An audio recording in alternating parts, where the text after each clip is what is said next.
10 లక్షలు ఇన్వెస్ట్మెంట్ ఉందంటే ఇప్పుడు 10 కోట్లు వస్తాయి. ఎట్లా? సపోజ్ మీద 10 లక్షలు ఉన్నాయి. ఉమ్, 10 లక్షలతో ఏం చేయాలి? ఫస్ట్ ₹1,00,000 పక్కకు పెట్టాలి. ఉమ్, ఈ ₹1,00,000తో ఏం చేయాలి? 100 మంది జూనియర్ ఆర్టిస్టులను పట్టుకురావాలి. ఉమ్, ఓకే. ఈ 100 మంది జూనియర్ ఆర్టిస్టులతోని పాడ్కాస్ట్ చేయించుకోవాలి. ఉమ్, చేయించుకొని ఏం చేయాలి? మీరు ఇట్లా నిమ్మకాయ తీయాలి, ఇట్లా మిరపకాయ తీయాలి, విభూది వేయాలి, అదేయాలి, ఇది వేయాలి, వాళ్ళు మీకు అంతా జై జై అన్నట్టు కొట్టాలి, మిమ్మల్ని ఎక్కియాలి. ఉమ్, ఈ 100 పాడ్కాస్ట్ వీడియోలు రెడీ అయిపోతాయి. అయిపోయిందా? ఇంకా మీరు ఎంత ఉన్నాయి? ₹9 లక్షలు ఉన్నాయి. ఉమ్, అవునా? ఈ 9 లక్షలు మీరు ఏం చేస్తారంటే మిగిలిన 4 లక్షలతోనో లేకుంటే 5 లక్షలతోనో డిపెండ్స్ ఆన్ ద బడ్జెట్లో ఉమ్, సెలబ్రిటీలను మీరు పిలవాలి. ఉమ్, కొంచెం వెల్ నోన్ పీపుల్ ఎవరైతే ఉన్నారో ఉమ్. వాళ్ళని పిలిపించేసి 20,000 30,000 వచ్చే వాళ్ళు ఉంటారు కదా, కొంచెం వెల్ నోన్ పీపుల్ దొరుకుతారు కదా. ఏమో నాకు తెలియదు. మీకు సరే 20,000 కూడా దొరుకుతారు, వెల్ నోన్ పీపుల్ దొరుకుతారు. వాళ్ళని పిలిపించేసి ఏం చెప్పాలి? నా దగ్గర రండి, నా ముంగట కాలు మొక్కండి, నాకు కొంచెం ఇట్లా నాకు డివోటెడ్గా ఉన్నట్టు మీరు ఆన్ కెమెరా చేయండి అని చెప్తారు. సరే 5 నిమిషాలు ఫోటో దిగితే 20,000 వస్తున్నాయి అని చెప్పి వచ్చేటోళ్ళు వస్తారు. ఇది ఒక బ్యాచ్ అయిపోతుంది. ఈ ఫుటేజ్ దగ్గర పెట్టుకోండి.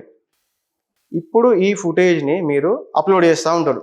ఉమ్, కంటెంట్ ఫుటేజ్ కాబట్టి మీరు ఎవ్రీడే అప్లోడ్స్ కొడుతూ ఉంటారు. ఉమ్, కొట్టిన తర్వాత ఈ 4-5 లక్షలు 4 లక్షల్లో అయిపోయింది అనుకుందాం బడ్జెట్లలో. సపోజ్ మనకి అడ్వాన్స్ ఇచ్చేసి మిగతా తర్వాత ఇస్తా అని చెప్పినా ఇక్కడికి ఆపేసినా పర్లేదు. ఇంకా మీ దగ్గర ₹5,00,000 ఉంటాయి. ఉమ్, ఈ ₹5,00,000తోని ₹12,000 పెట్టేసేసి మీరు ఒక ట్రస్ట్ రిజిస్ట్రేషన్ చేసుకోవాలి. ఉమ్, ట్రస్ట్ రిజిస్ట్రేషన్ చేసుకున్న తర్వాత మీ బ్యాంక్ అకౌంట్ నెంబర్ వస్తుంది, చారిటబుల్ ట్రస్ట్ అని చెప్పేసి. ఉమ్, ఇక్కడ దాకా అయిపోయిందా గేమ్? ఇప్పుడు మీరేం చేయాలి? మీరు అనే వ్యక్తి ఫస్ట్ స్టార్టింగ్లోనే దాన్ని ఇట్లా మాలలు వేసుకోవాలి. అవి మాలలు ఎందుకు వేసుకుంటారు ఏందో కూడా తెలియని అవసరం లేదు. వేసుకుంటే వేసుకుంటే అయిపోయాయి. అవసరం లేదు, ఎవరు అడుగుతారు? మీరు కూడా అట్లా వేసుకోరు. అదే ఓకే, నా ఆన్సర్ చెప్తాను. మీరైతే వేసుకోవాలి. ఈ బిజినెస్లో మీరు మాలలు బాగా వేసుకొని ఎక్కువ ఉండి వెనకాల శివలింగం పెట్టుకొని ఇంకా మంచిగా గుడి ఉంటే ఇంకా మంచిగా ఉంటుంది, ఇంకా బాగా సెట్ అయిపోతుంది. ఈ తర్వాత ఏం చేయాలంటే ఇప్పుడు మీరు మాలలు వేసుకున్నారు, ఫొటోస్ అయిపోయింది, షూట్ అయిపోయింది, కంటెంట్ 100 పాడ్కాస్ట్లు అయిపోయింది, సెలబ్రిటీలతో కూడా మీకు అది అయిపోయింది. ఇప్పుడు మీరు ఏం చేస్తారు? బిజినెస్ మెన్ దగ్గరకు అప్రోచ్ అవుతారు, బ్లాక్ మనీ ఉన్న దగ్గరకు పోతారు. పోయేసేసి లేదా మంచి సక్సెస్ఫుల్ బిజినెస్ దగ్గరకు పోయి సెక్షన్ 80D/80C కింద మీకు ఇన్కమ్ ట్యాక్స్ ఎగ్జెంప్షన్ యాక్ట్ కింద మీరు కొంత మనీ అన్నది కనుక మీరు చారిటబుల్ ట్రస్ట్ కి డొనేట్ చేస్తే మీకు ఇన్కమ్ ట్యాక్స్ ఎగ్జెంప్షన్ వస్తుంది అని చెప్పి ఒక లా ఉంటుంది. సో ఆ లా గురించి మీరు పోయి మాట్లాడేసి, ఈ లా ఉంది కదా సార్, కూడా బాగా చదివేసి మీ టర్న్ ఓవర్ ఎంత సార్ అంటే ఏమంటాడు? నాకు 100 కోట్లు ఏదో వస్తుంది. సరే 10 కోట్లు ఎంతో అనుకుందాం, XYZ అమౌంట్ ఉన్నాయి సార్. జాతిరత్నాలు సినిమా తెలుసుగా, మొత్తం చెప్పండి, ఇచ్చేయండి సార్, బెయిల్ ఇచ్చేయండి, మీరు కూడా ఇచ్చేయండి సార్, పైసలు ఇచ్చేయండి అని చెప్పి అదే ఆన్సర్ చెప్పండి. అయితే మీరు అప్పుడు డీల్ చెప్పాలి వాళ్ళకి. సపోజ్ మీరు ఎంత ట్యాక్స్ కడతారు? ఇప్పుడు 22 కోట్లు ఏదో మీకు పోతుంది అనుకుందాం. ఖచ్చితంగా మీరు చారిటీకి ఇవ్వాల్సి వస్తుంది. సో చారిటీకి ఎందుకు చేస్తారు సార్? నాకు ఇవ్వండి, నా చారిటబుల్ ట్రస్ట్ ఉంది, మీరు నాకు ఒక 20 కోట్లు నాకు ఇచ్చిర్రు అనుకోండి, నేను మళ్ళీ మీకు ఇచ్చేస్తా, 10 కోట్లు ఇచ్చేస్తా. లేదా 100 కోట్లు ఇచ్చిర్రు అనుకోండి, నేను మీకు మళ్ళీ 80 కోట్లు ఇచ్చేసేస్తా. డిపెండ్స్, మీకు దొరికే బిజినెస్ మెన్ బట్టి మీరు అంటారు. ఎప్పుడైతే ఈ 100 crores మీ ట్రస్ట్లో డంప్ అవుతాయో మీరు మళ్ళీ ఆఫ్ రికార్డ్లో 80 crore రూపీ క్యాష్ ఇచ్చేస్తారో ఇక్కడ దాకా అయిపోయింది. మీ దగ్గర ఎంత ఉన్నాయి? దీనికి ప్రయర్గా కూడా లేదా ఈ మనీతోనైనా కూడా ఏం చేయొచ్చు? చార్టెడ్ అకౌంటెంట్స్ దగ్గరికి వెళ్ళొచ్చు. వెళ్ళేసేసి సార్ ఇట్లా నా ట్రస్ట్ ఉంది, దీనికి ఇట్లా బిల్స్ క్రియేట్ కావాలి, ఇట్లా ఇది బ్లాక్ మనీ వైట్ మనీ చేయాలని చెప్తే వాళ్ళు టోటల్ బిల్స్ క్రియేట్ చేసి ఇస్తారు. మీరు అక్కడ అన్నదానం చేసినట్టు, ఇక్కడ గుడి కట్టినట్టు, ఇక్కడ బడి కట్టినట్టు, మీరు అది చేసినట్టు ఇది చేసినట్టు అని చెప్పేసి బిల్స్ క్రియేట్ చేసేస్తారు. ఈ బిల్స్ మీ దగ్గర పెట్టుకొని దీనికి ఫోటోలు పెట్టుకో. మా ఛానల్ కూడా వాడుకుంటారుగా. ఆన్సర్ చెప్పండి, ఇంటర్వ్యూ ఇచ్చి బయట మాట్లాడతారు. అదే అంటారు, మొత్తం ఆన్సర్ చెప్పండి. ఈ బిల్స్ అన్ని మీరు క్రియేట్ చేసి బయట పెట్టేయాలి. పెట్టేసిన తర్వాత ఏమైపోతుంది? ఇప్పుడు మీకు 100 ఇస్తే మీరు 80 లిక్విడ్ ఇచ్చారు, 100 మీకు అలా క్యాష్ ఉండిపోయినాయి. అవునా? మీరు బిల్స్ క్రియేట్ చేసేసి ఈ మనీ మీరు తీసుకున్నారు. ఇప్పుడు మీ దగ్గర ఎంత మిగిలిన? మీకు 20 కోట్లు మిగిలినాయా? దీంట్లో ఏం చేస్తారు? మళ్ళీ మిగిలిన వాళ్ళకి వీళ్ళకి మీకు మీ సెలబ్రిటీలకు కానీ వీళ్ళకి కానీ వాళ్ళకి వీళ్ళకి ఇచ్చుకుంటా మీరంటూ మీకోసం ఒక 10 కోట్ల రూపాయలు దాకా పక్క పెట్టుకోవచ్చు. మీకు ఇన్వెస్ట్మెంట్ ఎంత అయింది భయ్యా? దీంట్లో 10 లక్షలు పెట్టారు, 10 కోట్లు మిగులుతలేవా? ఇది just one of the income. Land grabbing, మళ్ళీ గవర్నమెంట్ ల్యాండ్ మీద ఒక విగ్రహం పెట్టి ఇది మన గుడి అది ఇది అని చెప్పేసి మెల్లమెల్ల ఆక్యుపై చేసేసుకొని దాన్ని రియల్ ఎస్టేట్ చేసి ఆడ బిల్డింగ్లు కట్టి అపార్ట్మెంట్లు కట్టి అమ్మితే అది ఇంకోటి. ఇట్లా ఎన్ని లేవు? ఎంత ఇన్కమ్ ఎర్న్ చేసుకోవచ్చు? ఇవన్నీ ఉన్నాయి కదా. ఇప్పుడు ఇన్కమ్ ఎర్న్ చేయడానికి మీరు ఇళ్ళకి వచ్చారు. ఉంది నా మెథడ్, ఇది నా మెథడ్ నేను చెప్పా కదా, మళ్ళీ చెప్తే దొరకమ్మా. ఇది నాకు ఇంతకన్నా మంచి మెథడ్స్ ఉన్నాయి కాబట్టి ఇవి నేను చెప్తలేను, నా మెథడ్ చెప్తలేను. మీరేమో ₹1 కోటి చెప్పారు, మీ కాడ 10,000 కోట్లది ఉంది. అంతే కదా. నేను 10 కోట్లు చెప్పిన, నాకు 10,000 కోట్ల స్కెచ్ నాది. అంటే ఈ హిందువుల నమ్మకాన్ని లేదంటే దైవ భక్తిని వ్యాపారంగా మార్చుకోవడం అట్లా ఏం ఇబ్బంది అనిపిస్తలేదా మీకు? అట్లా ఏం లేదు, ప్యూర్ నా స్కిల్ అంతే. నువ్వు మనోనివేనా పాకిస్తాన్ వానివా? మీరే హిందువులు కాదు ఫస్ట్ ఆనెస్ట్ గా చెప్తే. ఎందుకంటే నువ్వు ఇక్కడోనివా అక్కడోనివా? నేను పుట్టి పెరిగింది అంతే ఇక్కడనే. పక్కా కదా. నేను మరి ఇట్లా మాట్లాడుతున్నారు ఎందుకు నాకు డౌట్. ఇప్పుడు మీరు హిందూ నీ అవతారం కూడా అట్లే ఉంది. నా అవతారం ఇట్లే ఉంది, ఏం చేయాలి? టోప్ వేసుకుంటే అయిపోయి ఏమున్నది, జోక్ కాదు. ఇప్పుడు మీరు వినే పరిస్థితిలో లేదు. ఫస్ట్ హిందువులు అంటే ఎందుకు వినాలండి? మీలాంటి వాళ్ళు ఒక 2 రౌద్రాలు వేసుకొని ఒక కాషాయం జెండా వేసుకొని ఏది పడితే అది చెప్తే వినాలా మేము? ఏది పడితే చెప్తలేను కదా. నేను చెప్పిన దాంట్లో ఏం తప్పు చెప్పినా? నువ్వు 7 ఆసనాలు తీసుకున్నావు చెప్తలేవు, 7 సాధువు నేర్చుకున్నావు. నా గురువు గారు అక్కడెక్కడో హిమాలయాలు ఉంటారు, నేను ఇక్కడ బాడీ టు బాడీ టచ్ అంటావు, లేదంటే బ్రెయిన్ టు బ్రెయిన్ టచ్. ఏం టచ్ రా నాయన? ఆన్సర్ చెప్తే వినే అంత ఓపిక ఉందా? ఇంత ఇప్పుడు గంట సేపటి నుంచి ఏమంతా టైం పేకాడుతున్నావు ఏంది ఇద్దరం కలిసి? ఏమండి బ్రదర్ మీరు ఎట్లా మాట్లాడతారు? మీకు లేడీ అగోరా 2 కావాలని చెప్పి మీరు ఉన్నారు. మీకు రియల్ అగోరా అనే క్వశ్చన్ తెలుసుకోవాలని ఇంటెన్షన్ మీకు లేదు. మళ్ళీ హిందూ రియల్ అగోరా రియల్ అగోరాలు ఎవ్వరు అమీర్పేటలలో తిరగరు, స్టూడియోలకు వచ్చి ఇంటర్వ్యూలు ఇవ్వరు, నేను 10,000 కోట్లు సంపాదించాలని చెప్పారు, నేను మార్కెట్ ఇది బిజినెస్ ఇది అని మాట్లాడు. అసలు వాళ్ళు జనాల్లోకి రారంటే మళ్ళీ మీరు రియల్ అగోరా అంటారు. వాళ్ళంతా ఎవరు పిచ్చోళ్ళ? హిందుత్వం పేరు మీద మీడియా నడపాలి, హిందువులకి హిందూ నాలెడ్జ్ పోనీయద్దు, ఫేక్ గురువులని ఫేక్ వాళ్ళని మనం అన్నట్టుగా చేయాలి. మళ్ళా చెప్తే వినరు. తప్పేముంది?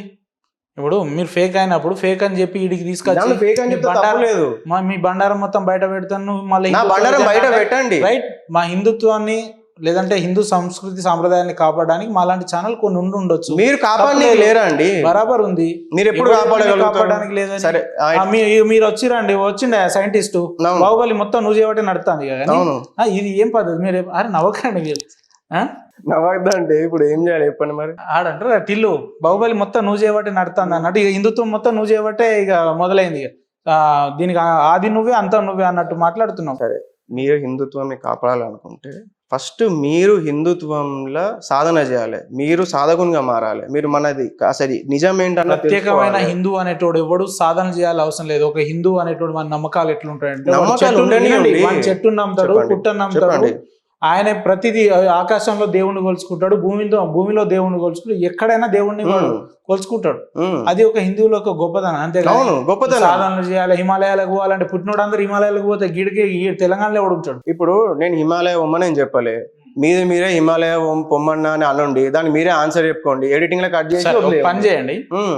మీ అవతారాన్ని బేస్ చేసుకొని నేను కొన్ని క్వశ్చన్లు అడుగుతా, దానికి అర్థం ఏందో చెప్పండి. మీరు ఇనే ఇంటెన్షన్ లేరు.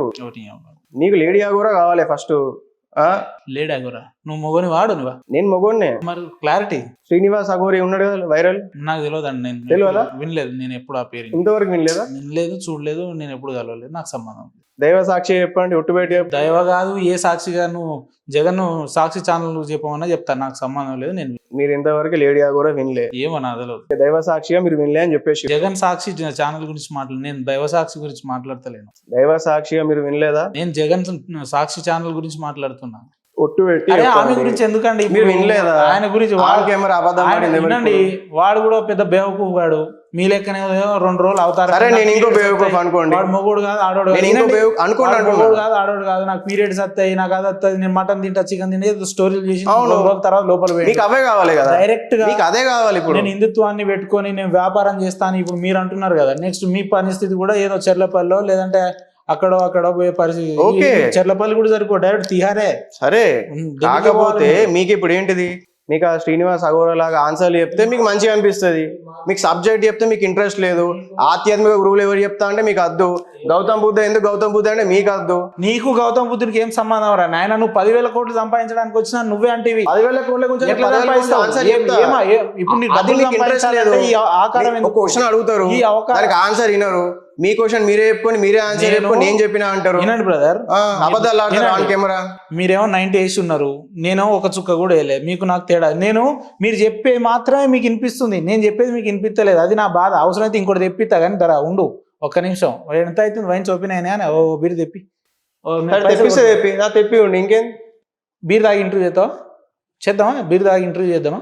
నవ్వకండి బ్రదర్. తాగొచ్చిన అన్నారు మీరు జనాల్ని మిస్గైడ్. మీరు బీర్ తాగొచ్చిన అన్నారు, ఇంకో బీర్ తెప్పిస్తారు. నేను బీర్ తాగినా అని చెప్పినప్పుడు నేను ఏం మాట్లాడినా నాకు గుర్తుంది, మీరు ఏం మాట్లాడినా మీరే మర్చిపోతున్నారు. ఇంకొక బీర్ తెప్పిస్తా, తాగి మాట్లాడతావా అంటున్నా. మాట్లాడతావా? నేను ఏం చెప్తున్నా, ఒక బీర్ తెప్పిరా బాబు. హెచ్ఓడి గారు ఒక బీర్ తెప్పియండి, లేదంటే ఆ ఫ్రిడ్జ్లో ఉంటాయి ఒకటి తెప్పి ఇడబెట్టు. జోక్ కాదు, ఇడబెట్టు, నేను చెప్తున్నా. ఉంటే చూడుపో, ఆ బీర్ చూడిపో. ఎక్కడైనా అక్కడెక్కడైనా బీర్ ఉంటుంది చూడు. బీర్ తాగుదాం ఇప్పుడు, నీతో నేను బీర్ తాపిస్తా. అయిపోయింది, కట్టిపోయండి. నేను ఏం చెప్తున్నా, నేను బీర్ తాగినా కూడా నేను ఏం చెప్పినా బీడి కాదు. మీరు ఒకటన్నా 2 వేసిరా 3 వేసిర్రా 6 గంటలకు అంటే.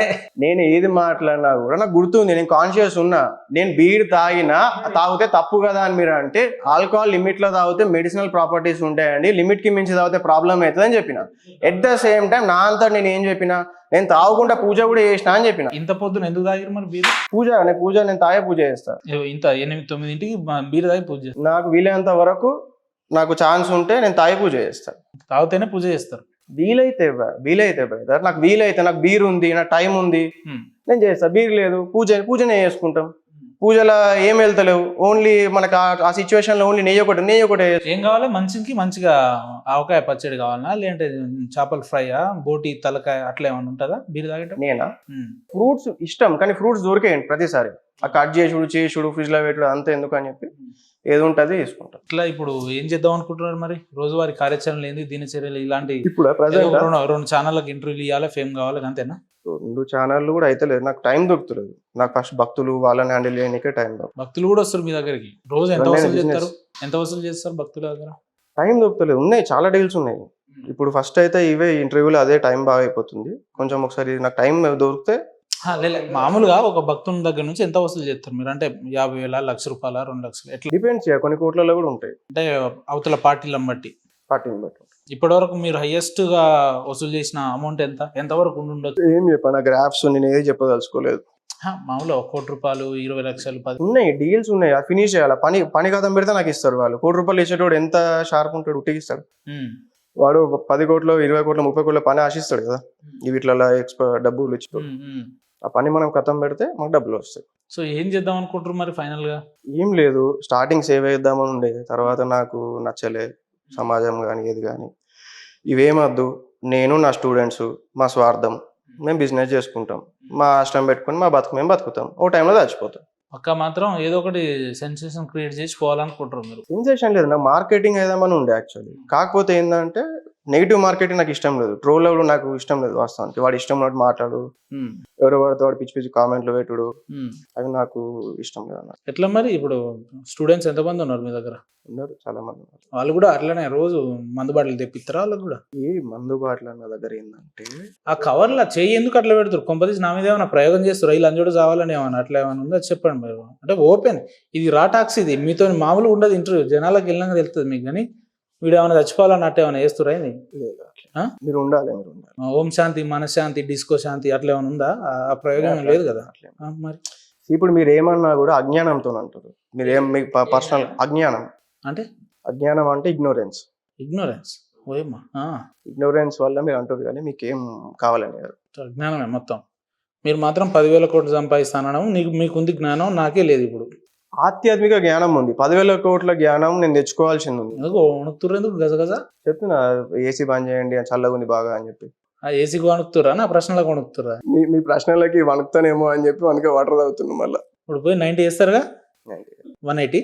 మన బ్లడ్ లో మళ్ళీ అది క్లియర్ అయిపోయిన తర్వాత మళ్ళీ ఛాన్స్ ఉన్నప్పుడు నాకు టైం ఉంటే. సరే, ఏం చెప్తారు మిమ్మల్ని నమ్మే భక్తులు, అంధభక్తులకు, లేదంటే నా దగ్గరికి రావాలనే వ్యక్తులకు ఏం చెప్తారు మీరు? రాకురా నాయన అని చెప్పేసి మంచి పని అవుతుంది. నా దగ్గరకు వచ్చామంటే ఏమైనా మనీ డీల్ ఉంటే రండి అంతే, లేకుంటే ఉట్టిగా సేవ అంటే నా దగ్గర కాదు. మంచి మంచి స్వామీజీలు, ఈ స్వామి చెప్తారు ఎక్కడ ఉన్నారో వాళ్ళ దగ్గరకు ఉండి వాళ్ళు సేవ చేస్తారు. నేనైతే commercial Baba, I only work for money. పైసలు ఇస్తే ఎలాంటి నీచమైన పనులనే చెప్తారు మీరు? ఓన్లీ హెల్ప్ చేస్తా అంతే, మీకు మంచి జరిగేది. అరే మీరు హెల్ప్ అన్నప్పుడు మళ్ళీ పైసలు తీసుకోవడం ఎందుకు? ఫ్రీగా చేయొచ్చుగా. హెల్ప్ అయ్యే పనులే చేస్తాను డబ్బులకి. మొత్తం వినాలి. సాధన చేస్తే కొంచెం అటెన్షన్ స్పాన్ పెరుగుతుంది, కొంచెం అర్థమైతే చెప్పేటి. సాధన చేసి నేను కూడా 10,000 కోట్లు సంపాదించాలి. ఇప్పుడు దానికి సాధన అవసరం లేదు, 10,000 కోట్లు చెప్పినా కదా మార్గం. 10 లక్షలు పెడితే 10 కోట్లు ఎట్లా వస్తాయో దాన్ని ఎక్స్ట్రీమ్ ఎక్స్పాండ్ చేసిరు అనుకోండి, అది 10,000 కోట్లు అయితే. లేవా స్వామీజీ దగ్గర 10,000 కోట్ల స్వామీజీ లేడా మన తెలుగు దాంట్లో? ఇప్పుడు మీ దగ్గర ఏమైనా శక్తులు ఉన్నాయా, వశీకరణలు అలాంటివి ఏమైనా ఉంటే జరా ఏమైనా మా వాళ్ళకి లైన్లో కాళ్ళు లేవకుండా అవి ఆ కాయ, ఏం ఈ కాయ ఉండేవి. లేవకుండా ఏమైనా ఏం చేయగలుగుతారా? ఉండేయండి అవన్నీ కూడా కెమెరా ముంగట ఎవ్వరు చూపించాడు, ఆ చూపించేటి అన్ని కూడా ఏదో గిమ్మిక్ ఉంటది. మీ దగ్గర ఏమైనా ఉంటే ఇప్పుడు నా మీద చేతబడి అయిందా లేదా అంటే మీరు కన్ఫామ్ గా చెప్పగలుగుతారా? చెప్పగలుగుతా. అయిందా నా మీద? లేదు, ఒకరు రాత్రి ఒకటి చేసిందట. నిజమండి? చేసినా కూడా లేదు, అంత ఇంపాక్ట్ అయితే ఏం లేదు. మరి ఏంది ఆ మెళ్ళో ఆ గొలుసులేంది, ఆ కథ ఏంది? షో కోసం వేసుకున్నా. ఏ కోసం?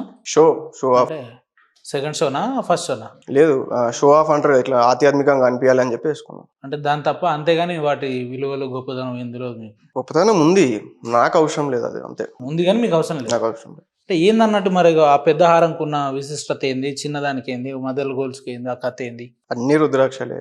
ప్రతి రుద్రాక్ష కూడా ఏంటంటే ఒక వైబ్రేషన్ లా మూవ్ అవుతా ఉంటుంది, ఒక ఫ్రీక్వెన్సీలో మూవ్ అవుతూ ఉంటుంది. అది ఎప్పుడైతే మన శరీరం మీద పెడతామో మన శరీరం లోపల ఉన్న శక్తిని అది ఒక ట్యూనింగ్ లాగా తీసుకొస్తుంది. సాధనకు కానీ స్టెబిలిటీకి కానీ హెల్ప్ అవుతుంది. మొత్తానికి షో కోసం పెట్టుకున్నారు. నేను షో కోసం పెట్టుకున్నాను, నాకు అవసరం లేదు. నేను సాధనతో ఆల్రెడీ నేను స్టేబుల్ ఉండాలి. ఆయనతో మరి షో కోసం పెట్టుకోవడానికి షో కోసం బట్టలు ఇప్పండి, మంచి పని ఉంటుంది. ఇంకా ఉండొచ్చు, నేను చెప్పిన పాజిటివ్ మార్కెటింగ్ కావాలి నాకు. బట్ లేదు, పర్లేదు ఒకసారి నాకు పాజిటివ్ మార్కెటింగ్ కావాలి కదా. భక్తులు వస్తారా, బట్టలు ఇప్పి ఇట్లా చేస్తే నా బిజినెస్ జరుగుతుందా? ఒక అఘోరా అని చెప్పి ఆయన పరంపర వేరు. నేను ఏమంటున్నా, నా టార్గెట్ 10,000 కోట్లు కదా అంటే ఆయనకు పూనకం వచ్చి ఉన్న బట్టలన్నీ కూడా కరెక్టే అండి, చూడరాని చూసినాం మేము. అదే నా కరెక్టే సార్, నేను కాదంటలేను. ఇప్పుడు నా టార్గెట్ 10,000 కోట్లు, నేను బట్టలు ఇప్పితే నాకు 10,000 కోట్లు వస్తాయి? రావు కదా. మీరు ఇప్పుడు బట్టలు ఇప్పండి, 10,000 కోట్లు కాకుండా 1,000 కోట్లు అని వస్తాయి మీకు. మీరు అరే హైలైట్ అవుతారు సాబ్. రావు హైలైట్, అదే అంటున్నా, హైలైట్ అందరు హైలైట్ అవుతారు. నాకు పాజిటివ్ మార్కెటింగ్ కావాలి, నాకు బ్రాండింగ్ కావాలి. మిమ్మల్ని కానిస్తలేరు, మీడియా కానిస్తలేరు నన్ను. మిమ్మల్ని మీరే నెగిటివ్ చేసుకుంటారు. ఏమని? ఈ రుద్రాక్ష షో ఆఫ్ కోసం, ఈ బట్టల షో ఆఫ్ కోసం 10,000 కోట్లు అంటే ఇంకా మీకు పాజిటివ్ వైబ్ ఎట్లా వస్తుంది? ఆధ్యాత్మికత అనేది ఆధ్యాత్మిక వస్తువులలో ఉండదు, సాధకుని లోపల ఉంటది. మనం పొందిన లోపల మన లోపల ఉంటది ఏదైనా కూడా.